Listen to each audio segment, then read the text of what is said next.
So, have you ever wondered if animals understand the true price of freedom and loyalty better than humans do? Oh, that is a heavy question to start with. I mean, think about it. We build these incredibly complex societies. We write endless legal codes. We debate ethics until we are blue in the face. Right. But what if the absolute purest examples of devotion and the most profound lessons on resistance are just standing quietly in a field right now? That is a wild thought, but it fits today's topic perfectly. Exactly. Welcome to another deep dive on the Simplified Summary YouTube channel. I am thrilled you're sitting in on this conversation with us Yeah, today. I'm so glad you're here. We've done a mountain of reading so you don't have to, and we are ready to extract the best insights for you.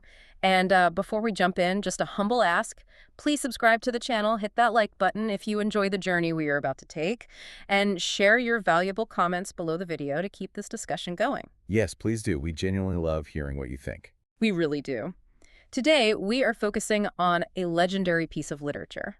We're pulling from Premchand's classic Mansarovar Part 2 collection, specifically focusing only on one brilliant story. Do Bailon Ki Katha. Right. Which translates to the Tale of Two Oxen. And our mission for you today is to extract the core nuggets of wisdom from this text. Because, let's be clear right up front, this is not just a simple children's fable about farm animals having an adventure. Definitely not. On the surface, sure, it follows two oxen, but underneath, it's a profound, deeply moving commentary on resistance, friendship, and the moral codes that bind us all together. Okay, let's unpack this, because the story starts with a really unique philosophical observation before we even meet our main characters. The donkey versus the ox. Yes. The source text points out that humans universally consider the donkey to be the most foolish and tolerant animal. It argues that the donkey just takes whatever is dished out without a single change in its expression. Just total apathy. Right. But oxen, the text notes, are categorized slightly differently. They are seen as slightly less foolish because, well, they occasionally show resistance and stubbornness. It's such a brilliant allegorical setup by Premchand. The donkey represents the perfectly broken subject, right? Someone who has completely accepted their suffering. Wow, yeah. But the ox occasionally lowers its horns and refuses to move.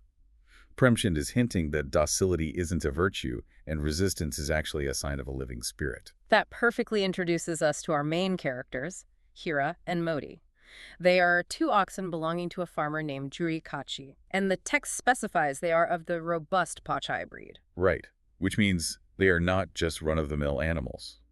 The Pachai breed is known for immense physical strength and endurance.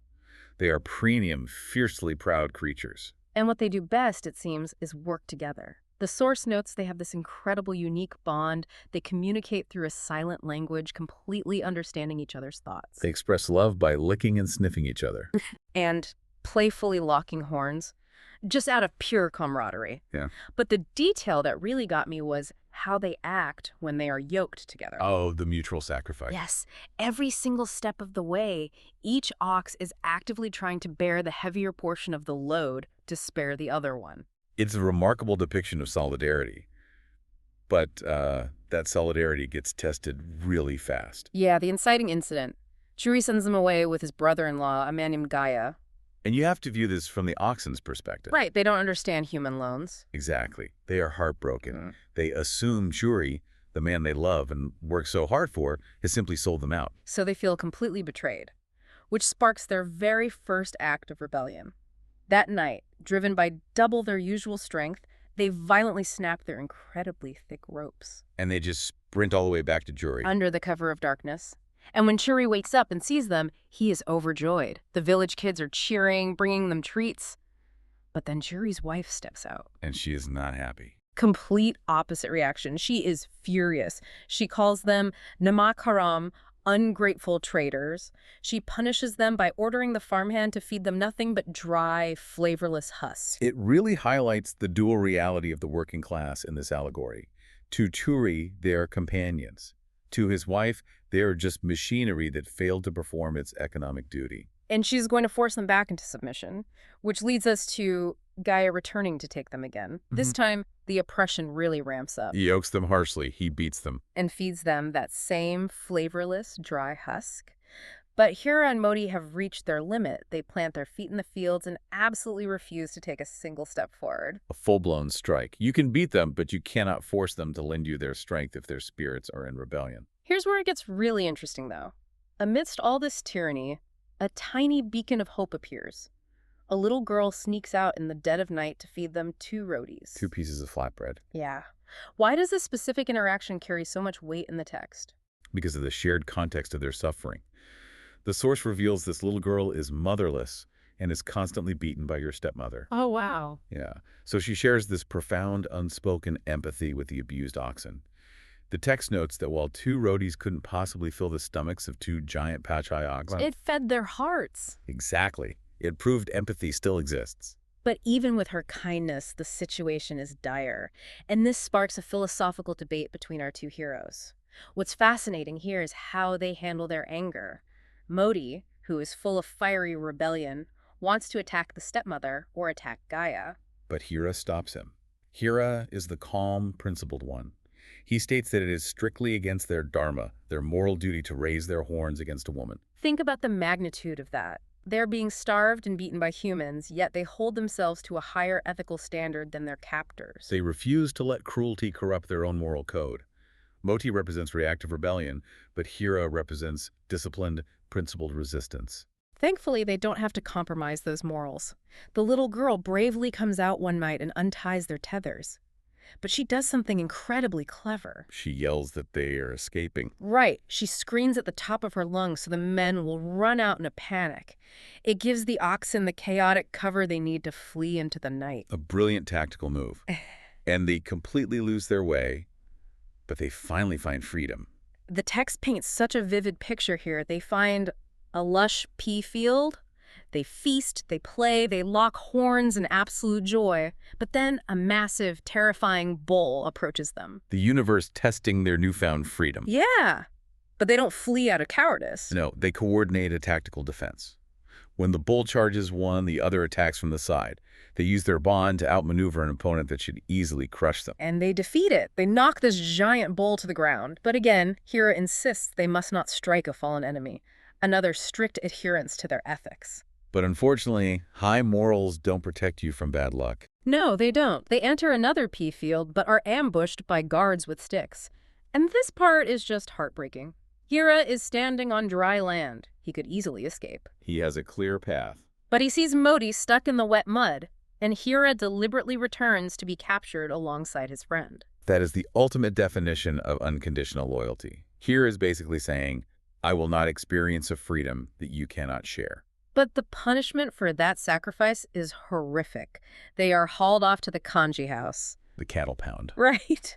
It's a grim reality. It's filled with dying animals, buffaloes, horses, goats, donkeys, and zero food.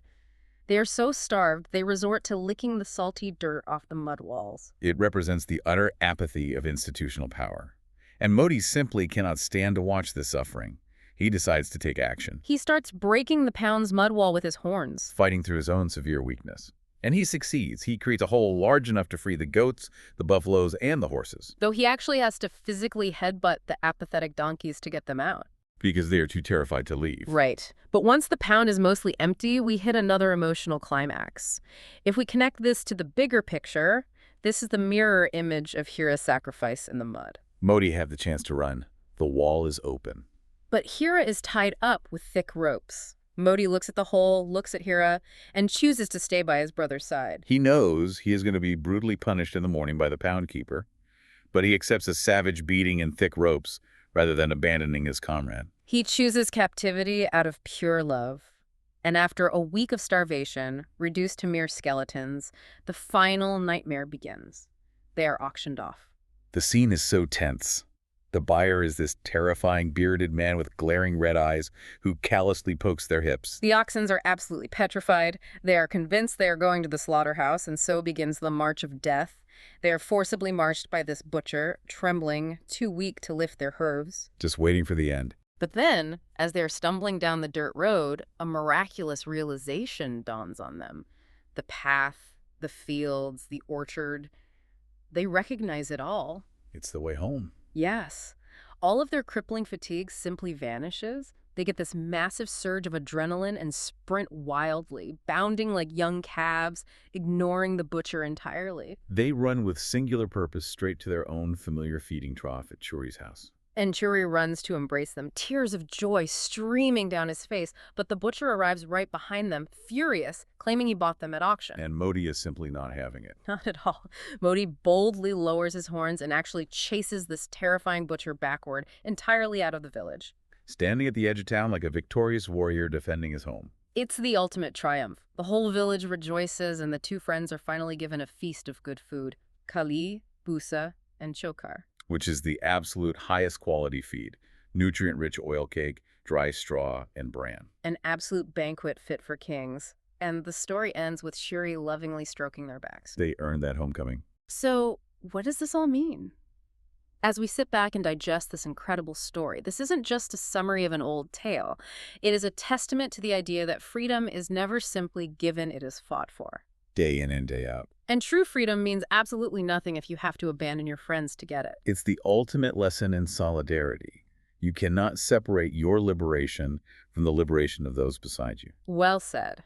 I want to warmly thank you for joining us on this deep dive. Please remember to support the Simplified Summary channel by subscribing, dropping a like, and leaving a comment.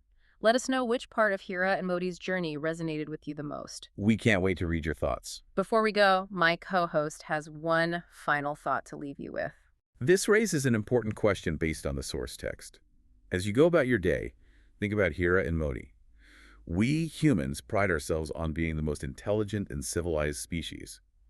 But looking at the unwavering loyalty, the strict moral code, and the pure empathy these two animals showed each other, are there times when the beasts of burden are actually far more human than the humans who oppress them? That is a question that will stay with you. Until next time, keep exploring and take care.